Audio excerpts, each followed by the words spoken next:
ಇದೇ ಪ್ರಪ್ರಥಮ ಬಾರಿಗೆ ಬೇಲೂರು ತಾಲೂಕು ಅರೇಳಿಯಲ್ಲಿ ಆಯೋಜನೆಗೊಂಡ ಹನುಮ ಜಯಂತ್ಯೋತ್ಸವ ಅತ್ಯಂತ ಯಶಸ್ವಿಯಾಗಿ ಜರುಗಿತು.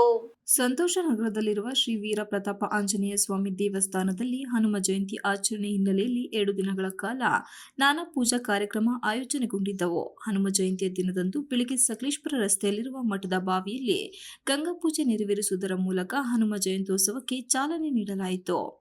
ಸ್ವಾಮಿಗೆ ದೇವಾಲಯದಲ್ಲಿ ವಿವಿಧ ಪೂಜಾ ಕೈಕಾರ್ಯಗಳನ್ನು ನಡೆಸಿದ ಬಳಿಕ ಬೆಳ್ಳಿ ರಥದಲ್ಲಿ ಪ್ರತಿಷ್ಠಾಪಿಸಿ ಅರಳ್ಳಿಯ ಮುಖ್ಯ ರಸ್ತೆಯಲ್ಲಿ ಡಿಜೆ ಸಂಗೀತದೊಂದಿಗೆ ಭವ್ಯ ಮೆರವಣಿಗೆ ನಡೆಸಲಾಯಿತು. ಡಿಜೆ ಸದ್ದಿಗೆ ಯುವಕ ಯುವತಿಯರು ಮಕ್ಕಳು ಹೆಜ್ಜೆ ಹಾಕಿ ಮೆರವಣಿಗೆಯಲ್ಲಿ ಜೈ ಶ್ರೀರಾಮ್ ಘೋಷಣೆ ಕೂಗುವುದರೊಂದಿಗೆ ಉತ್ಸವದ ಮೆರುಗನ್ನು ಮತ್ತಷ್ಟು ಹೆಚ್ಚಿಸಿದರು.